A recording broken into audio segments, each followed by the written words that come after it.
Captain Dave Schneider, It's a Guide's Life. Here I am, sitting in front of my camera in the Fernelius basement. Listen, I've got some really cool stuff for you tonight. I did a time lapse that I'm going to put, I may actually put it at the beginning. You may have already seen it, but I really liked it. And also, I shot a general area of the Sheboygan River, and so that you can kind of see where the Great Lakes, Lake Huron, and Mullet Lake kind of meet up, and it was just kind of a fun thing. But the most important thing I want to do tonight on tonight's vlog is I want to talk a little bit more about my first tutorial.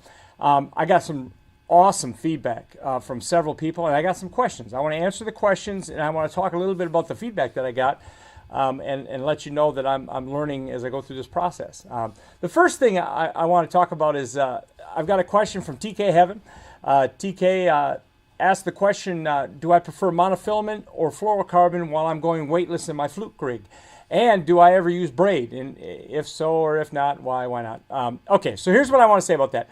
First of all, you need to remember that monofilament floats and fluorocarbon sinks. And so it's kind of a cool thing because it gives you even more control. A lot of times I want my fluke to sink, but I want it to sink as fast as I can without putting weight on it. Hence the weightless idea.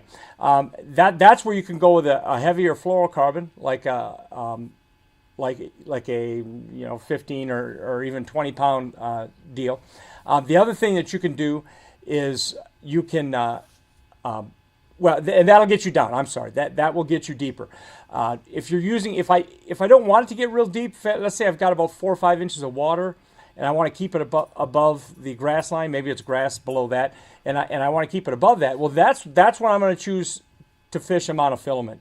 Monofilament has more stretch than fluorocarbon. Fluorocarbon obviously is a lot more stout, and so it gives you a little more feel, and that's a nice thing, and it gives you a little more of a sure hook set.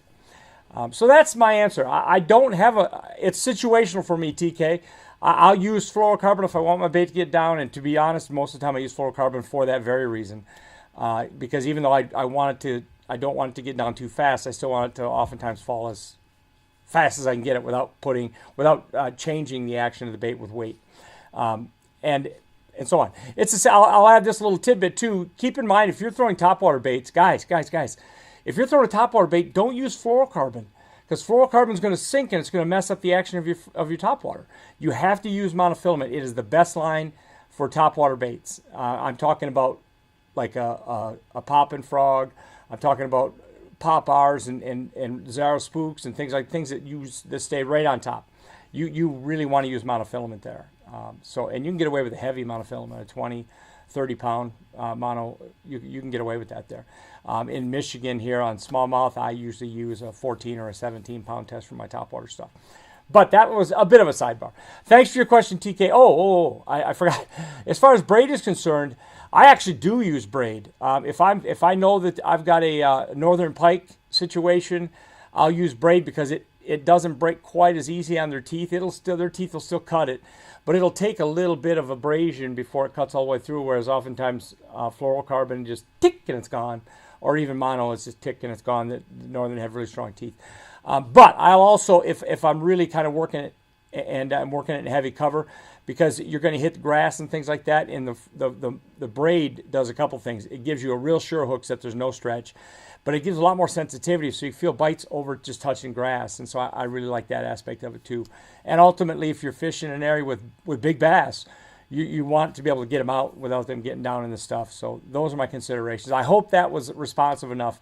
And I really, again, TK, I appreciate the question, brother. That's really good. The other question, I got a question about underwater gear. I'm using my GoPros underwater, and I'm using dive housings. But here's what I want to say about that. As far as settings and things of that nature are concerned, I don't know if you know, or if you appreciate, or if you caught the fact that my underwater footage was really close to natural looking light. It was really close to the way you'd see colors up above the water, and it's nothing like the footage I got. And I've actually thought about shooting a tutorial on how to color balance underwater using Premiere Pro, because it's actually a pretty neat little process, and you can get really astounding results as opposed to having the drab. The first color you lose underwater is red, and then by the time you get to 8 or 12 feet, everything just starts to look kind of a greenish gray. Now, I will tell you this: some underwater cameras, the GoPro is not one of these, but some underwater cameras have the ability to go in and set your color balance or your white balance ahead of time for underwater blue or underwater green is usually the two choices. Green being natural lakes typically, and blue would be an ocean setting. And it then on the inside of the camera, while you're shooting it, it does a really good job of giving you those natural colors. Another thing you can do is put a filter over your lens. A red filter in underwater is typically the best choice, and it color balances your video as you shoot it. I have the ability to do it post-production, and so I don't use the filters. And I may feel differently about that. I don't know, some of the filters that I do use, if I put them underwater, water gets between the filter and the lens, and that can distort your image as well. But they do make some. I know that Solar Pro makes some that are really meant for that diving, and they're great quality. Hoya also does that. Hoya is probably one of the best filter companies, I believe, on the planet in terms of really consumer friendly as far as costs go. Now, so that's the underwater settings. That's the underwater gear. That's what I was doing, and that's what I will continue to do. Now, I've got one other thing before I get to the best piece of feedback that I got in terms of corrective, like, hey, Captain, help me out here kind of thing. And as I want to talk about, I mentioned target fishing versus full casts. Full casts, when you cast something out like a swim jig or a swim and worm, you cast it out, crankbait, those kinds of things. Even a jerk bait, where you throw it out and maybe you pull it past your target, but at the end of the day, you're fishing it all the way to the boat. All right. Target fishing is when that's not at all what you do. Target fishing is typically how you pitch and flip. You're actually throwing your bait right into a spot. You get it into that spot. You leave it there for however much time you feel like you want to fish it, and then you pull it out of that spot and you get it to the next spot, next target, if you will. And that's what I was talking about with target fishing, and when I mentioned target fishing in my vlog, in my tutorial. And I do target fish a lot with a weightless Senko. So anyway, the best piece of feedback, and this is what I really wanted to make sure I touch base on, and then I'm going to put it ahead on this thing, is I got one of my real good friends, Scott Nealis. Shout out to Scott. Hey, buddy. Scott had said to me, hey, man, you stopped talking about like the nails and the eyeballs and the bobber stops and all that stuff. He said, I don't know what that stuff is. And you said, oh, I know you guys probably know what it means and stuff like that. So I'm going to make sure I don't do that again. And I'm going to make sure I have product packages a little bit better too, so you can see those things and whatnot. But guys, ultimately, here's my businessman's dilemma. The advice I was given was, don't you dare put anybody on your channel that isn't paying you to do so. The idea that it's a revenue opportunity.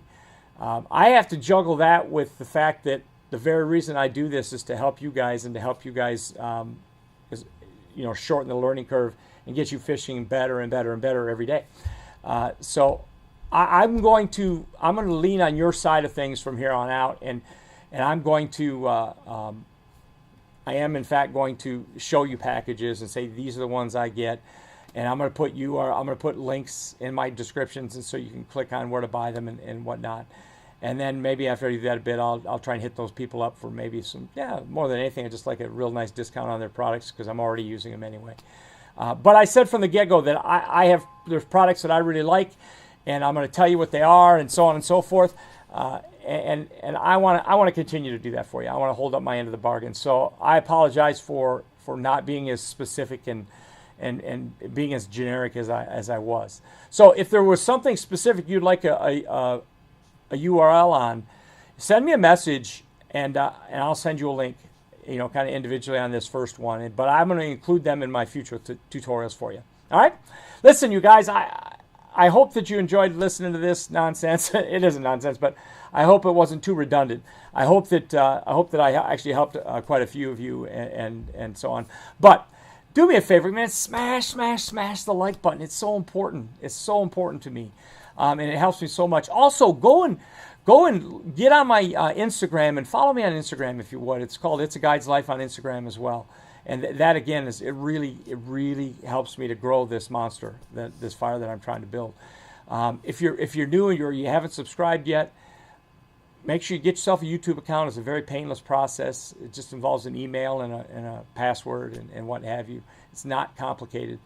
And then get yourself in a position where you can subscribe to my channel. Please subscribe.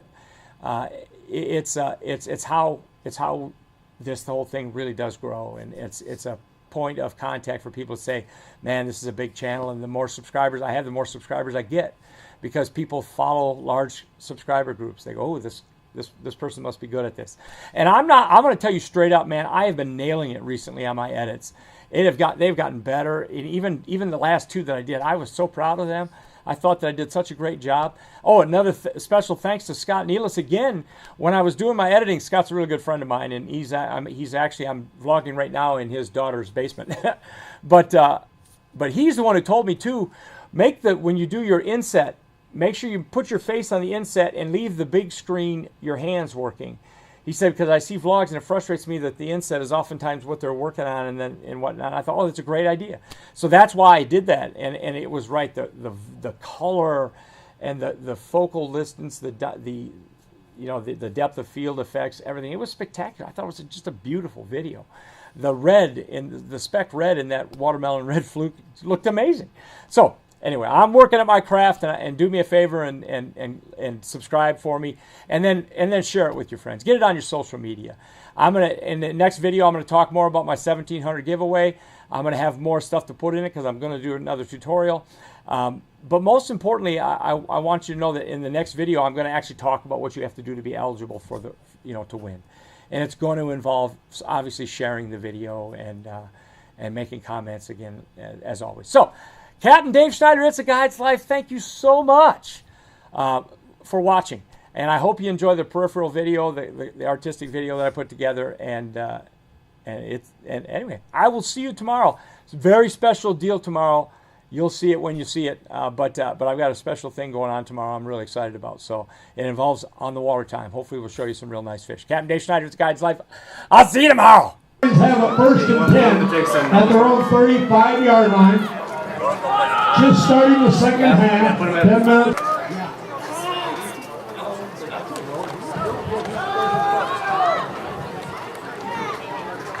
Summer's calling that tackle block. They're going early. Coming back. We got him. Down he goes. Nice job, Adam. We just kept the guy from getting Fancy the ball. fullback.